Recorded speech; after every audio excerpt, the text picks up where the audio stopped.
નજર મહત્વના સમાચાર પર કરીએ સુપરફાસ્ટ અંદાજમાં। તો નવા વેરિયન્ટ JN.1ના દેશમાં 21 જેટલા કેસ નોંધાયા। ગોવામાં 19 કેસ નોંધાયા। મહારાષ્ટ્ર, કેરળમાં નોંધાયો એક કેસ। દેશમાં 24 કલાકમાં 358 નવા કોરોના કેસ, જ્યારે એક્ટિવ કેસની સંખ્યા વધીને 2669 થઈ। 24 કલાકમાં કોરોનાના 5 નવા કેસ નોંધાયા। મહેસાણા, ગાંધીનગરમાં કોરોનાના 2 કેસ। મહેસાણા, ગાંધીનગરના દર્દીઓ દક્ષિણ ભારતના પ્રવાસે ગયા હતા। રાજકોટમાં પણ કોરોનાનો કેસ નોંધાયો। તમામના સેમ્પલ જીનોમ સિક્વન્સિંગ માટે મોકલવામાં આવ્યા।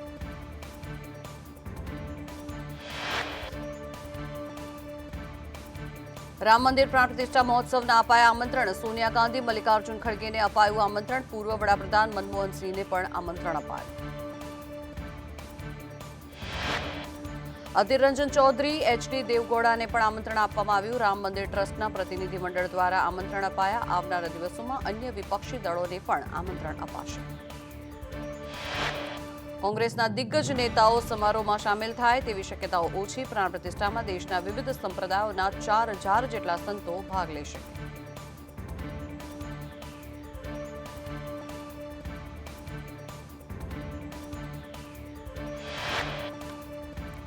જ્ઞાનવાપીનો રિપોર્ટ સાર્વજનિક કરવા માટે કોર્ટ નિર્ણય કરશે। હિન્દુ પક્ષકારે રિપોર્ટની કોપી આપવાની અપીલ કરી। મુસ્લિમ પક્ષકારે કોપી આપવા માટે વાંધો રજૂ કર્યો। કહ્યું કે કોપી લીક ન થાય તેના સોગંદનામું થાય।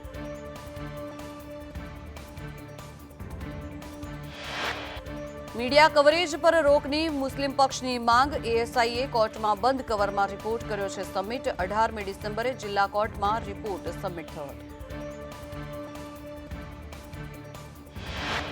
મધ્યપ્રદેશમાં નવી સરકાર, નવા નિયમ। નવા વર્ષની ઉજવણી માટે માર્ગદર્શિકા જાહેર કરવામાં આવી। 31મી ડિસેમ્બરે જાહેરમાં ઉપદ્રવ કરનારની ખેર નહીં। નવા વર્ષની ઉજવણીમાં પબ અને બાર માલિકોને સૂચના આપવામાં આવી। CCTVની સંખ્યા વધારવા અને ચાલુ રાખવા માટે સૂચના।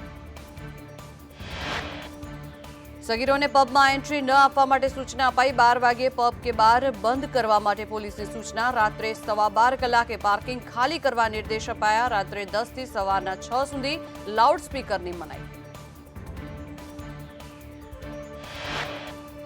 આગામી 25 ડિસેમ્બરના દુનિયાભરમાં નાતાલની ઉજવણી। કર્ણાટકના બેંગલુરુમાં દેશનું સૌથી ઊંચું ક્રિસમસ ટ્રી બનાવાયું। ફોનિક્સ મોલ ઓફ એશિયામાં બનાવાયું વિશાળ ક્રિસમસ ટ્રી। 100 ફૂટની ઊંચાઈનું વિશાળ ક્રિસમસ ટ્રી લોકોના આકર્ષણનું કેન્દ્ર। રોજ હજારો લોકો આવે છે વિશાળ ક્રિસમસ ટ્રીને નિહાળવા। 6 માસના સમયના અંતે તૈયાર થયું વિશાળ ક્રિસમસ ટ્રી। સરહદ પર પાકિસ્તાનની વધુ એક નાપાક હરકત। પંજાબના ખુર્દ ગામે સરહદ પાસેથી મેડ ઇન ચાઇનાનું પાકિસ્તાની ડ્રોન મળ્યું। BSF અને પંજાબ પોલીસે પાકિસ્તાની ડ્રોન ઝડપી પાડ્યું। BSF દ્વારા સમગ્ર વિસ્તારમાં સર્ચ ઓપરેશન હાથ ધરાયું।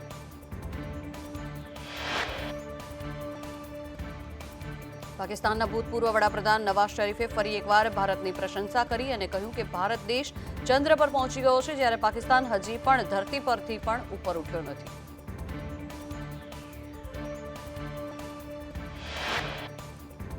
ઇન્ડિયા ગઠબંધનના પ્રાઇમ મિનિસ્ટર ફેસ માટે કોંગ્રેસ અધ્યક્ષ મલ્લિકાર્જુન ખડગેના નામની ચર્ચા। બંગાળના મુખ્યમંત્રી મમતા બેનર્જીએ ઇન્ડિયા ગઠબંધનની બેઠકમાં ખડગેના નામની ભલામણ કરી। અરવિંદ કેજરીવાલે પણ ખડગેના નામને સમર્થન આપ્યું। અમદાવાદમાં ફ્લાવર શોની તૈયારીઓ પૂરજોશમાં। સરદાર પટેલનું સ્ટેચ્યુ આકર્ષણનું કેન્દ્ર બનશે। પ્રથમ વખત ફ્લાવર શોમાં સરદારનું સ્ટેચ્યુ મુકાયું। સરદાર પટેલનું 6 મીટર ઊંચું સ્ટેચ્યુ બનાવવામાં આવ્યું। ફ્લાવર શોમાં વડનગરનું કીર્તિ તોરણ, મોઢેરાનું સૂર્ય મંદિરનું પણ સ્કલ્પચર તૈયાર કરવામાં મૂકવામાં આવશે। 33 સ્કલ્પચર દ્વારા ગુજરાતની અસ્મિતાની ઝાંખી થશે। 30 ડિસેમ્બરથી 15 જાન્યુઆરી સુધી ફ્લાવર શો ચાલશે। કેડિલાના MD રાજીવ મોદી મુદ્દે હાઈકોર્ટમાં સુનાવણી। રાજીવ મોદી સામે જાતીય સતામણી મુદ્દે ફરિયાદ। આજે હાઈકોર્ટમાં સુનાવણી હાથ ધરાશે। બલ્ગેરિયન યુવતીએ રાજીવ મોદી પર આક્ષેપ લગાવ્યો હતો। અમદાવાદ મનપા ઊંઘમાં પણ લોકો જાગે છે। સમસ્યાના નિરાકરણ માટે તંત્રને લપાટ મારતો કિસ્સો સામે આવ્યો। ગોતા વિસ્તારમાં મનપાનું કામ લોકોએ કર્યું। સ્થાનિકોએ આત્મનિર્ભર બની રોડ પરના ખાડા પૂર્યા। ગોતામાં ડ્રેનેજ લાઇન નાખ્યા બાદ મનપાએ રોડ લેવલ જ ન કર્યો. સ્થાનિકોએ જાતે જ આત્મનિર્ભર બની સમસ્યાને દૂર કરી. 2 મહિના સુધી તંત્રને ખાડા પૂરવાનો સમય જ ન મળ્યો. ભાવનગર મહાનગરપાલિકાઓ નીચે આવતી શાળાઓ અને આંગણવાડી બાલ મંદિરમાં પીરસાતું મધ્યાહન ભોજનમાંથી ઈયળ નીકળી.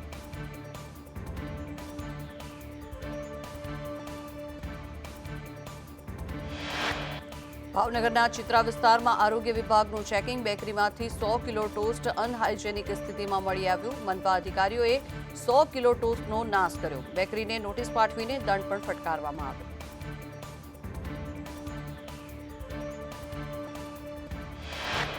નવા કોરોના વેરિયન્ટને લઈને સુરતનું તંત્ર સજ્જ. સુરતમાં નવી સિવિલ હોસ્પિટલના કિડની બિલ્ડિંગમાં વ્યવસ્થા. 45 નવા બેડની વ્યવસ્થા કરવામાં આવી. આરટીપીસીઆર ટેસ્ટમાં પણ વધારો કરવામાં આવશે.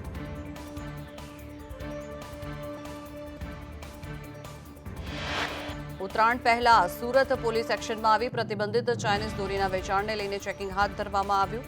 રાજ્ય બહારથી વેચાણ અટકાવવા માટે પોલીસનો પ્રયાસ. ઓનલાઈન પ્લેટફોર્મ પર પણ પોલીસની વોચ રહેશે.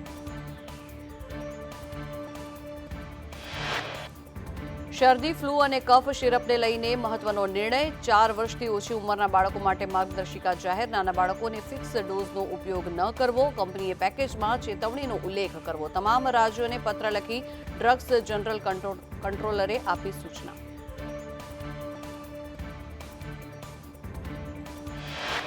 રાજકોટ મનપા પર અધધ દેવું. રાજકોટ મનપા પર પાણી ચાર્જનું 1037 કરોડનું દેવું. સૌની યોજના સહિત પાણી ચાર્જનું 1037 કરોડનું દેવું. સમયસર પાણી ચાર્જ ન ભરાતા રાજકોટ મનપાનું કરોડોનું દેવું ચડ્યું. 1 વર્ષની મહેસૂલી આવક કરતાં પણ દેવું વધારે. છેલ્લા 45 વર્ષથી મનપાએ નવા જળ સ્ત્રોત નથી બનાવ્યા.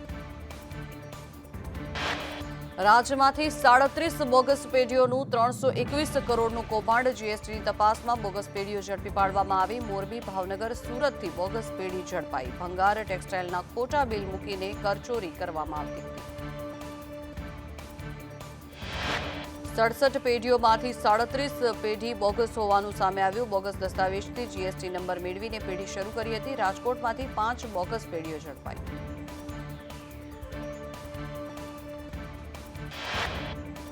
વડોદરામાં કુખ્યાત બુટલેગર પોલીસના જાપ્તામાં. પીસીબીએ બાતમીના આધારે અશોક બિશ્નોઈની ધરપકડ કરી. રાજસ્થાનની નામચી અને બિશ્નોઈ ગેંગનો સૂત્રધાર ઝડપી પાડવામાં આવ્યો. અગાઉ પણ બુટલેગરની ધરપકડ કરાઈ હતી.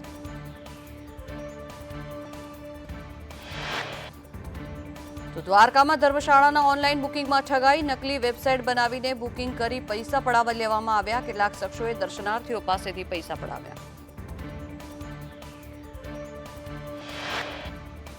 બનાસકાંઠાના ડીસામાંથી નકલી પોલીસ કોન્સ્ટેબલ ઝડપાયો. વાવના અશોક ચૌધરી નામનો શખ્સ ઝડપાયો. પોલીસનું નકલી કાર્ડ લઈને ફરતો હતો. આરોપી 30 જેટલા ગુનામાં સંડોવાયેલો હોવાનું સામે આવ્યું.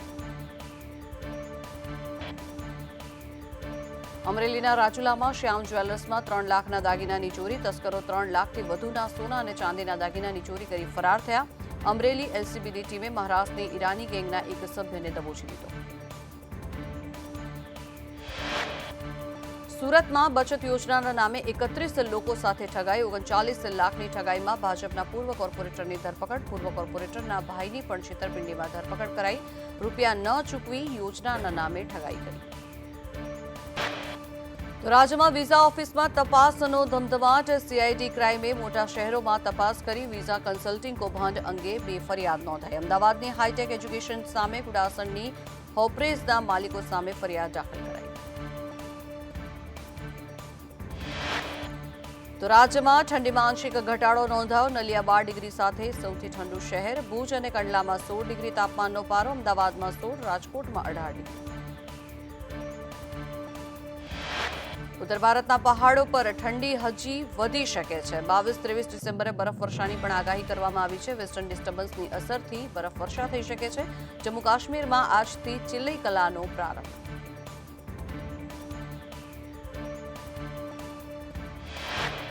તો રાજ્યમાં 2 દિવસ કમોસમી વરસાદની આગાહી. સૌરાષ્ટ્રના ભાગોમાં રહેશે કમોસમી વરસાદ.